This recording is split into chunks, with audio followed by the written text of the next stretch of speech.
Whipple Family Misadventures, Book 1. Welcome to the Parent of an Alien Hedgehog Club, Chapter 3.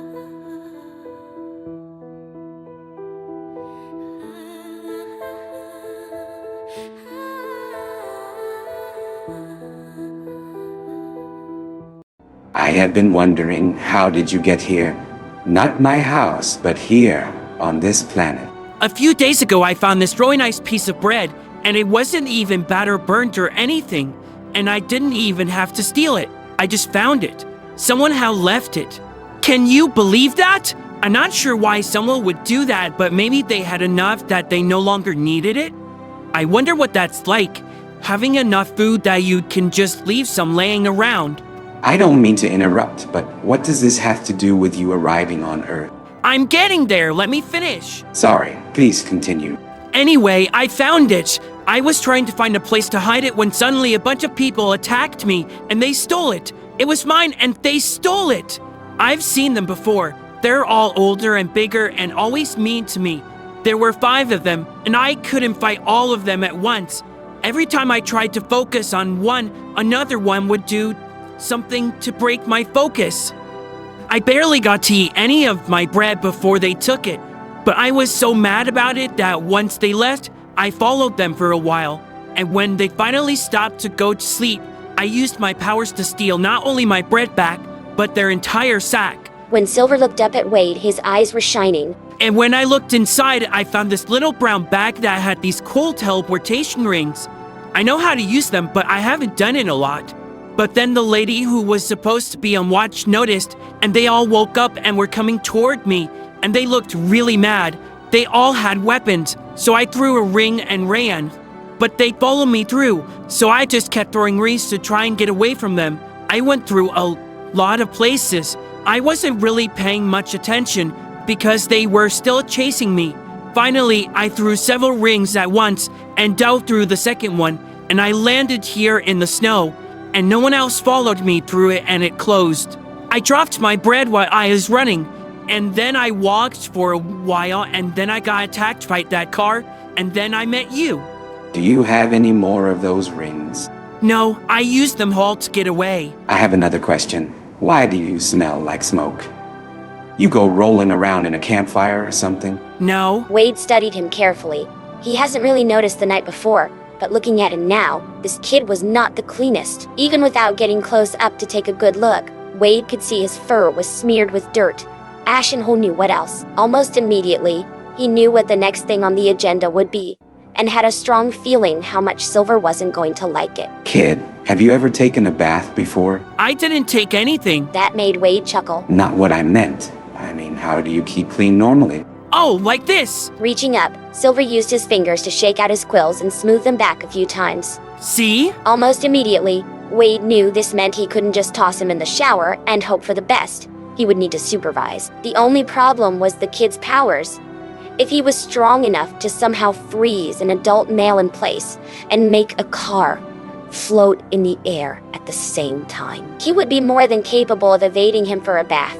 And Wade didn't really feel like going down that route. Images flashed through his mind of the two of them locked in a hard and grueling battle, chasing him through the house and fighting him over this one single thing. He had no idea what all this kid was capable of, and while it might have been possible to wait him out, an ongoing fight until one of them was exhausted enough to give in sounded miserable. Then again, food had gone over well before. All right then, you're pretty dirty, pal.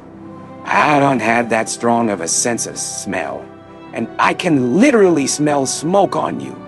And I can see there's ash and other junk in your fur, but you need a bath, and you're getting one. When Silver's ears folded down, Wade hurried to keep talking. However, if you're good, and don't fight me or run away, or use your powers to try and escape or anything, I have some treats in the kitchen.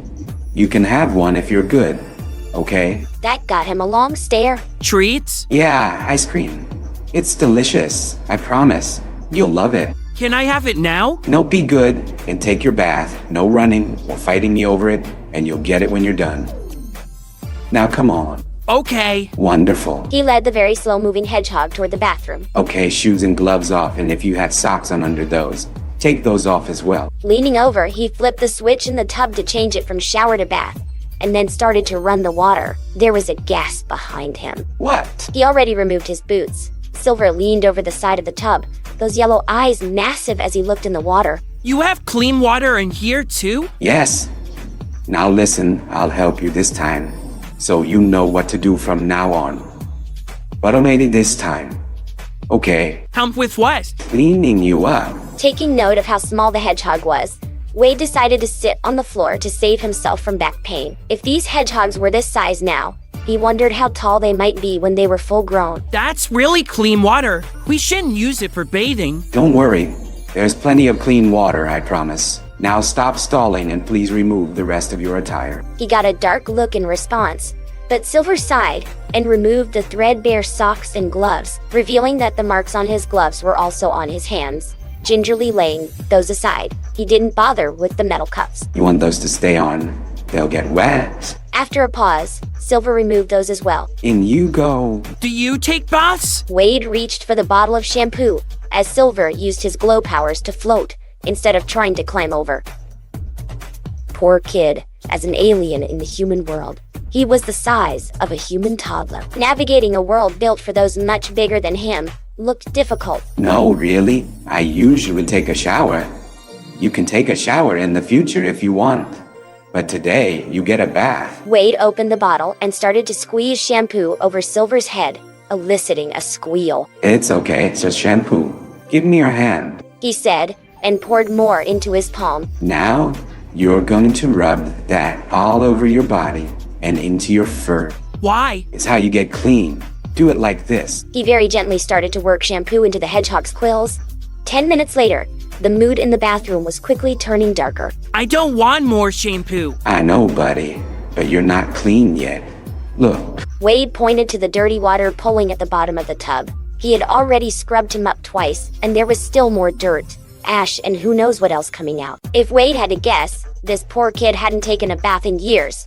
Soft blue light started to form around his hands, those marks starting to glow. No! Wade stopped and frowned. hey now, I know you don't like this, but you're almost done. Besides, you want ice cream, right? It's so much better than any food I've already given you. Just a bit longer. The glow flickered out and Silver scowled. Fine. Will this be it? I'm not sure. Like I said, you're not clean yet. That all came out of your fur, and I don't want it on the furniture. We humans like to keep our homes and everything inside it relatively clean. That's why we take baths and showers it. Wade went back to scrubbing. He had expected his quills to be sharp, but found out they weren't that bad, as long as he went with the grain and not against it. When Silver once again looked like one large soap bubble with eyes, Wade turned on the shower head, using that to rinse him. So, how did you get ash in your fur again? Silver visibly shivered, even though the water was warm.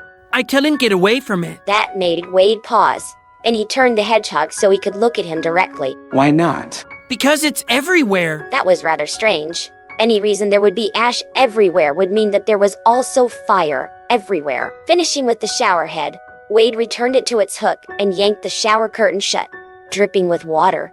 The poor kid looked more like a drowned rat. All right. Shake as hard as you can. There was a pause. Seriously, shake hard. Once that was done, Wade pulled back the shower curtains to find a now extremely poofy hedgehog.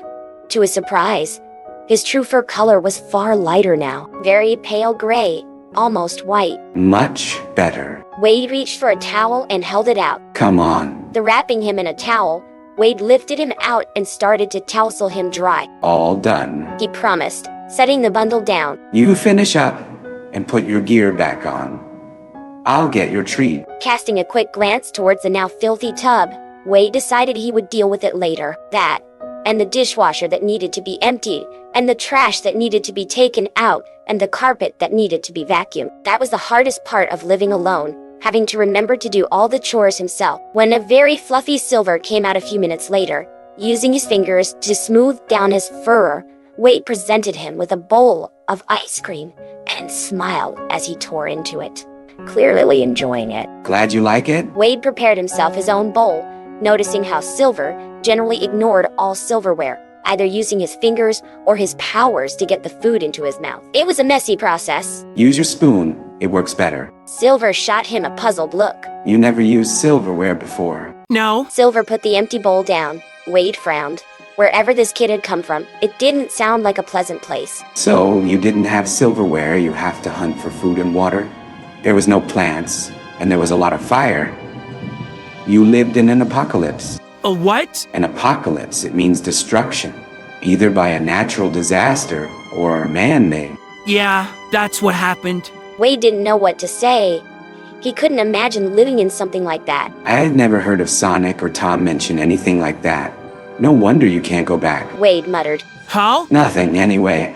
I need to go grocery shopping to get more food. Silver perked up, his little tail starting to wag. Like hunting? No.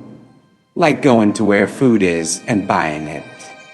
You can come if you want, but there's going to be other humans there. Maybe that wasn't the best idea, bringing him along.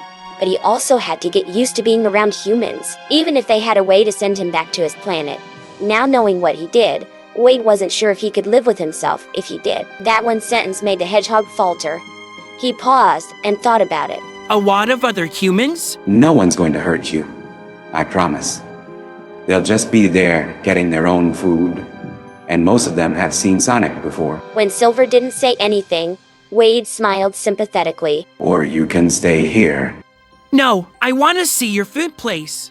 All right. The ride to the grocery store had been fun. The second the car had started moving, Silver decided that he liked riding in a car, watching the world go by from his window. Introducing him to a radio and Wade's favorite classic rock station had been fun too. Obviously, he knew nothing about Earth music, but he seemed to enjoy it, and didn't complain when Wade started singing along. It was when they arrived that it started to go south.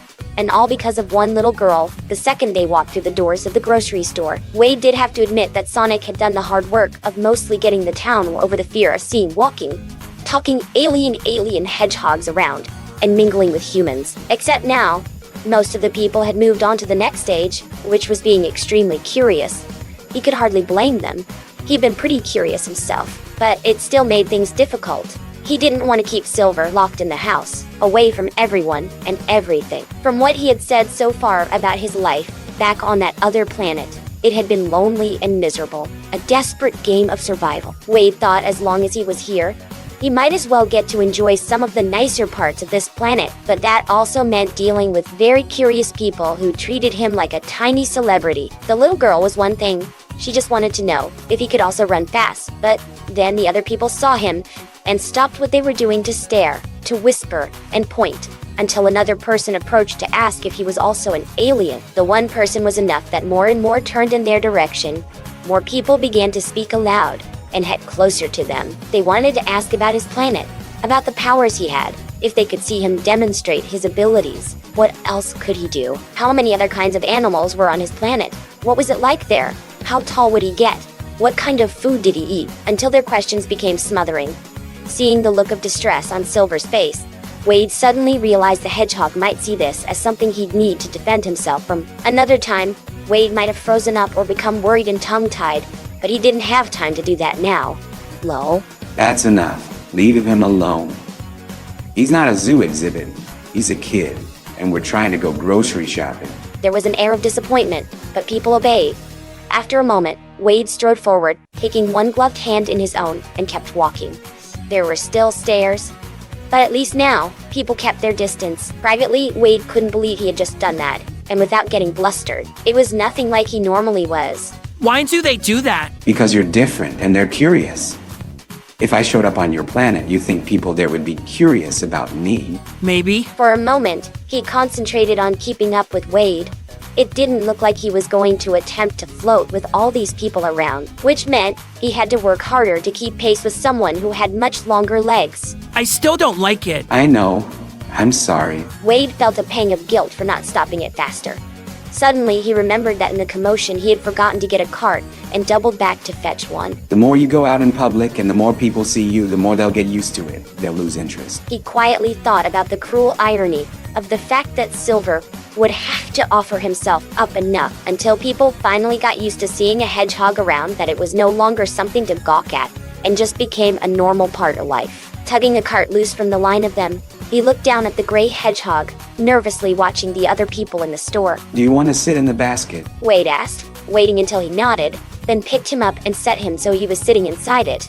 At least this way, Wade wouldn't have to worry about him wandering off. Turning his attention away from that train of thought, Wade started to think about food and what he should buy. Usually his own diet consisted of coffee, unhealthy snacks, and frozen dinners, which was fine with him, but he was fairly sure kids were supposed to eat healthier, even if only in his life for a few days, while Wade tried to figure out what to do with him. Silver, what do you like to eat? From his current higher vantage point, Silver had a good view of the aisles of food, and he took everything in with the air of someone who couldn't believe what they were seeing. I don't know.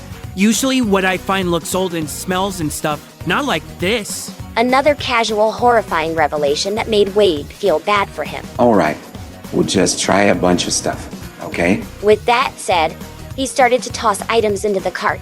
After they arrived back at Wade's house and put all the groceries away, Wade marveled at how full his fridge was. Usually, it was pretty empty. Once that was done, he went to go change into his uniform and returned. All right, kid, listen up. I have to go to work soon, and I don't want to leave you here alone. A look of panic came over Silver's face. But it's too cold outside. Wade broke off what he was about to say. What? I don't want to leave. It's snowing again. Suddenly, he understood. No, I'm not kicking you out into the snow.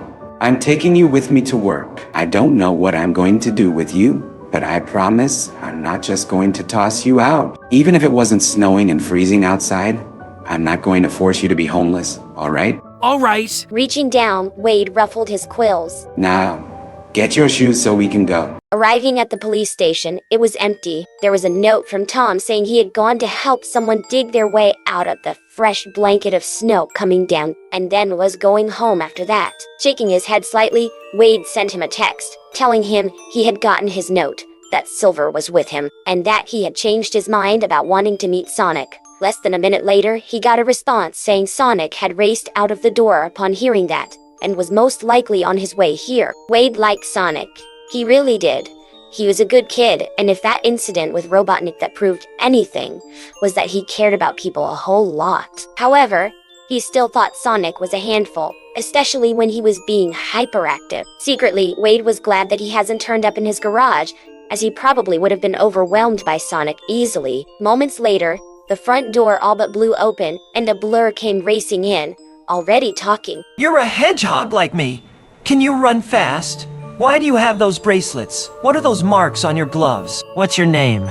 How did you get here? How long have you been here? I'm Sonic. I've lived here for a few months now. Did you know I'm a superhero? I already fought a bad guy and... Give him a chance to answer. Oh, sorry. I like your shoes. Really? Silver glanced down at his scuffed boots. Thanks. I like yours too. I'm Silver and I can't run fast, but I can do this. Everything on Wade's desk was suddenly overtook by that blue glow and quietly lifted off. Sonic's eyes got huge. That is so cool. How did you do that? With my mind, I just had to focus and think about moving something, and it happens. I held a whole car over my head yesterday. He did. Wade confirmed, smiling. He had been slightly worried Silver would be shy or nervous around Sonic's hyper energy, but so far, he seemed okay. Do your legs hurt when you run like that? No, but it does hurt my feet if I run without shoes on. A lot. I only tried it once, and that was enough. Have you ever had a nemesis? I already have one. This weird crazy guy tried to hunt me down. A few minutes later, as Sonic was settling into his dramatic tale of Robot Nick, some parts Wade was sure had happened differently. Tom came in the door, out of breath and panting. He had already changed out of his uniform and was wearing casual clothes. Kiddo, you have to wait for me and not just run off. Sorry. Hey, buddy. Good to see you again. See, you already met Sonic. Don't worry. He's loud, but he doesn't bite. And look at you, all cleaned up nicely. Your fur matches your name now. Wade made me take a bath. You needed it. Tom only laughed. Well, you look a lot better. Sonic and I usually go get a donut. Do you want to come? Tom looked over at Wade. If that's all right with you. For his part, Wade only blinked at him, confused. Sure. It wasn't like he could forbid Silver from going. Heck, If the kid decided he wanted to run right now, it didn't seem like there was a lot he could do to stop him, except send Sonic to chase him down. I just thought it would be best to ask first. Tom said, shepherding both of them toward the door. We'll be back in a little bit. Have you ever had a donut? Wade heard Sonic ask before the door shut, and he was left alone in the police station. It was a lot quieter without anyone else to talk to, a bit like it had been at his house before Silver showed up, but Wade shook his head slightly and went back to sorting through old reports to figure out what could be tossed and what needed to be kept. He had work that needed to be done, and with Tom spending time around the station this late, he didn't want to look like he was doing nothing. He also needed to work on what he was going to do with Silver. He couldn't keep him. If he had been a human kid, this wouldn't have been a problem. There was a system in place for homeless or lost children, but it wasn't like Wade could surrender a hedgehog kid to the state. Well, he could, but he had a strong feeling it wouldn't turn out well. 45 minutes later, they still weren't back. Wade tried not to dwell on it, but found himself continuously glancing toward the clock, his hand reaching for his cell phone. It probably was fine. Green Hills was a town where famously nothing happened. At least until alien and hedgehogs started showing up out of nowhere. Wade was just considering making a call, just for his own sanity, when the door suddenly opened and the three of them were back. And that's why it's called that. Sonic was saying, a half-eaten donut still in his hand. Hey, Wade, did you know this was Silver's first donut? I don't doubt it. Do you like them? I love them. Here, we got you one. He held up a chocolate donut covered in sprinkles. Did you know Tom is the Lord of Donuts? Wade frowned as he took the offered threat. What? It's true, he is. Silver tilted his head back to look toward Tom. How did you become the Donut Lord? Sighing, Tom covered his face with one hand. I'll explain later. Wade, before Sonic and I head home, there's something I think you should know. He moved closer to Wade's desk and lowered his voice. We got a dozen donuts, and I let both of them pick them out, and I don't think Silver knows how to count to 12. Are you sure? It seemed like it. Maybe I was wrong, but thought you should know. He was counting on his fingers and seemed to be getting confused when I asked if they had 12 or not. Taking a deep breath, Wade nodded. That would make sense with some of what he said. I think something's happened on their planet, and it doesn't sound good. He was shocked that we have clean, running water, had actual ash in his fur, and said he's never seen a tree before. It sounds like there was some kind of apocalypse that happened. That's concerning. Tom said, the understatement of the century. Sneaking a glance at the two boys, Wade grimaced, thinking about what that could mean for them. Lol. Maybe I'll ask him more questions later. Good plan. I had better get that one home before his sugar crash happens. Oh, speaking of, Silver ate 3 donuts on the way back. Glancing over at the smaller of the two hedgehogs, Wade noticed how Silver was bouncing on the balls of his feet and wringing his hands excitedly. Why would you let him do that? He really likes them. Come on, Sonic, we need to get back home before Mom sends out a search party for us. Sonic jumped to his feet. All right, come over to my house next time you can. I'll show you how to play Fortnite. It's super awesome. You'll love it. Silver nodded several times and watched as Tom and Sonic left, still smiling. To Wade's eternal relief, there was no dreaded super high, and Silver had all but passed out on a chair before the shift was over. When it was finally time to go, Wade scooped up the sleeping hedgehog and carried him the entire way back to the house. On the way back, he couldn't help but marvel at how much the little guy had changed from the extremely frightened child he had found in the road 24 hours before.